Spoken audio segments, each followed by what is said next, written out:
Continuem amb la mostra, amb el nostre experiment de gestió de sotabosc.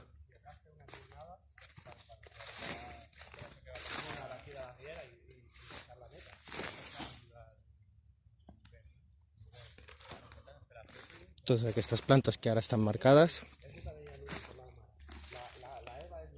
es deixaran pujar. Després, més endavant, potser es fan més seleccions, perquè algunes estan molt juntes. Si no convé una zona que sigui tan frondosa, més endavant es farà una altra eliminació, o un retall més que eliminació. Per exemple, aquí veiem dos alzines que de moment creixeran juntes, després en quedarà una. I aquí tenim l'exemplar centenari d'alzina,